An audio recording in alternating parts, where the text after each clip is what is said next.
Grabe, nakakapagod magtulak, ang layo na. Tinulak ko. Okay, tuloy na tayo sa pagtutulak. Kung mababa pa tutulak natin, makakatulala. Giginaw na ako. Stop over muna tayo para magkape.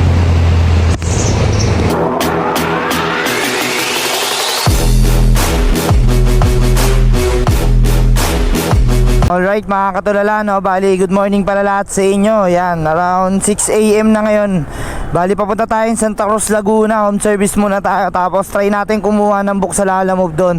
Pero bago ang lahat, syempre, para ma-sure natin na hindi tayo hihinto or mag-stop over or maghanap ng gasolina, papagas muna tayo rito sa favorite gasoline station natin dito sa Petron, Pampanga Street. Yan, unleaded, full tank muna. All goods. Pwede na yan para di matapon. Sir, bayad ko po. Ayun, nagpapultang na tayo mga katulala, no? Ayun yung tinakbo ko kahapon, no? 113.2 km. Araw-araw nakaka 100 km ako eh, or 200 pa, depende kasi layo ng biyahe ko. Rekta na tayo ng Santa Cruz, Laguna. Yun, nandito na tayo sa Osmeña Highway. Tayo dumaan para mabilis. Nandito na tayo sa San Pedro. Ayos, ang bilis na ng biyahe. Medyo maulan na rito, mga ambon-ambon na. Nasa 41 km na tayo. Dito na tayo sa Santa Rosa, Laguna mga katulala, no? Bakbakin na natin ang bakbakin hanggat hindi pa bumubuhos yung napakalakas na ulan. Naka 50 km na tayo, so bali nandito na tayo sa Cabuyao, Laguna. So ayun, parang gusto ko na mag-stop over. Medyo masakit-sakit na yung inuupuan ko, pero okay lang yan. Dire-diretso pa rin tayo hanggat hindi umuulan. Sayang kasi, no, sa ganitong oras sobrang traffic na rin pala kahit 8 AM pa lang. Grabe yung traffic. 2 oras na ang bumabiyahe pero nasa Cabuyao pa lang ako, akalain nyo yun. Wala pa tayo sa Los Baños, Laguna, di ba? So ayun, bali, bakbakin na rin natin to hanggat maluwag-luwag konti yung kalsada kasi mamaya traffic na naman. Let's go! Nakikita nyo yun mga katulala, yun, no? Yan, yung makapal na ulap na yan sa may bundok. Ayun, isa lang ibig sabihin yan, nasa Calamba na tayo, papunta na tayo ng Los Baños, Laguna. Malapit-lapit na tayo sa Los Baños, Laguna mga katulala, no? Yun, after 3 years ng biyahe natin mga katulala, na nasa Santa Cruz, Laguna na tayo. Ayan, around 4 km na lang yung babakbakin natin para nandun na tayo sa drop-off. Nakarating din tayo. Grabe, sambasa na tayo ng ulan. Ito yung item, sir, oh. Ako po yung magkakabit. Nagalala, sir, pit na pit yan.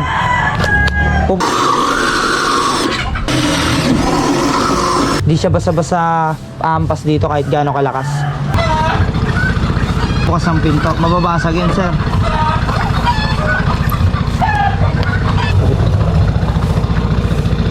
Ayun, importante siya pantay para di bumpa. Ano yan? Ha? Daw ito, ma'am? Para sa akin daw po. Sige. Salamat. Sir, thank you sa pagkain, nabusog ako. Sarap. Importante. Importante na busog ka at babiyahe ka pa ng malayo. Salamat po, sir. Okay. Ayawan ka na po. Salamat, sir. Una na po ako, sir. Thank you pa. Ingat ka. Una na po ako kasi malayo pa biyahe ko, sir, eh. Thank you po. Salamat po. Ma'am, thank you po. Sir, thank you, sir. Tulak ko na lang, dapa na eh. Tutulak ko na lang. Baka masira pa yung mags. Saan po ba malapit, sir, na vulcanizing dyan, sir? Sa kanan. Okay, sige po. Salamat po. Salamat sa pagkain, sir. Okay. Muulan pa. Grabe. Nakakapagod magtulak, ang layo na. Ang tinulak ko. Hinihingal na ako, wala man lang dumadaan dito. Actually, kapag may dumaang motor, hindi rin nila tayo matutulak kasi dapan-dapa yung gulong. Siguro nasira yung pito na ito mga katulala, no? Sakto, kasi pagdating ko dyan kanina, ano eh, okay naman siya, hindi naman siya flat, pero pagtapos natin mag-install, flat na yung gulong niya. Pagod na ako. Kailangan ko na magtanggal ng jacket para hindi masyado mainit.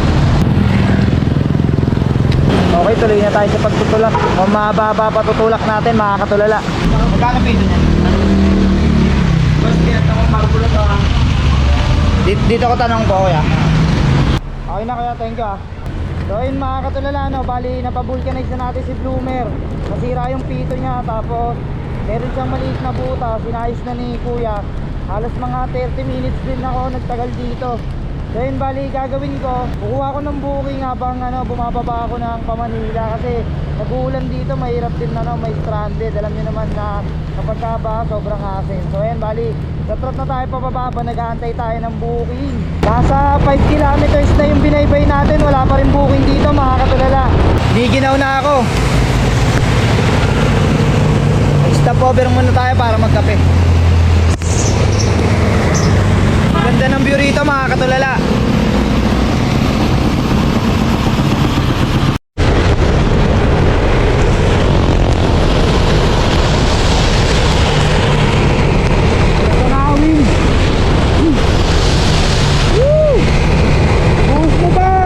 Ayun, gilid muna tayo mga katulala. Nakakuha tayong booking, ayos ah.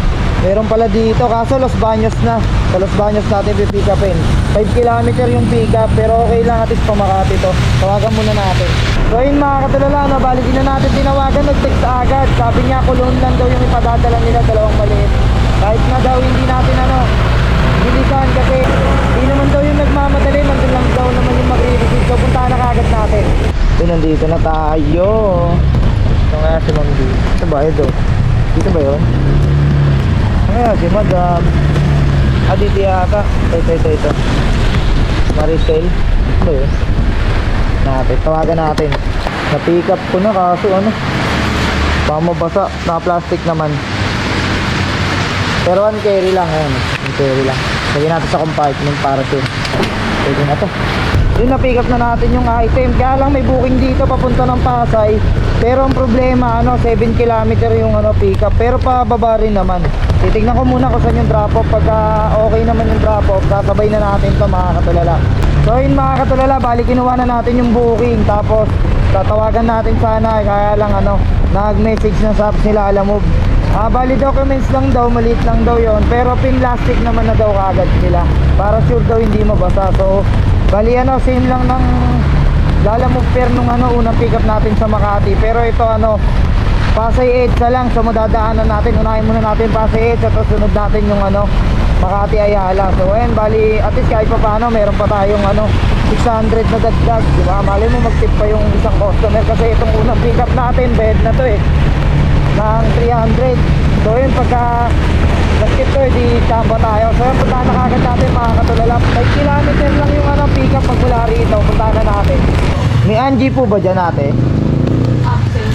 Absent daw po. Ano po? Kanina po. Ito man po sa atin. Sino po ba hanapin, ma'am? Si Angie absent po. Sino pa po pwedeng hanapin? Si Jamie. Wala ba si Jamie at saka si Angie? Kasi ayun ang pinilin eh. Kay Jamie daw po. Wait lang, lapitan ko pa. Napakaulat to. Hindi na mababasa to, Pops. Okay na yan. Rekta na yan. Biyahe. Problema lang pag nalaglag. Ayos, sa pick up na natin. Rekta pa Manila na to. Ingat, Pops. Thank you Sa pick up na natin yung dalawang item. Ang problema, palambot na naman yung gulong ko. Pabangin muna tayo. Ayan. Buti na lang may hanginan dito sa Petron. Okay na. Balik sa biyahe na ulit. Kahit umuulan, laban lang. Chief, good afternoon, Chief. Kanya ba? Kay Roy lang, kay Fernando Santos. Saan po brother? Salamat. Yung mga katulala, nandito na tayo sa unang drop-off natin dito. May babayarang daw kayo. Kay Roy. Okay, Roy. Laguna? Opo. Enrique. May babayaran daw kayo, sir. 150. Ito po. Ito. Thank you. Yun, nag-drop na natin yung dito sa EDSA mga katulala, yung Pasay. Next naman natin, Legazpi, Makati, punta na kagad natin. Sa McDo na ako lumiko, ma'am. Sa dun, bawal pala gumagawa. Ito na, dito na ako. Lala move, ma'am. Bird dito. Bawal pala kumalimag. Bawal po nung doon lang sa may Ayala next tower. Okay na, bed na po yan. Ay, may tip pa. Salamat, ma'am. Ay, sumisip po 40 pesos.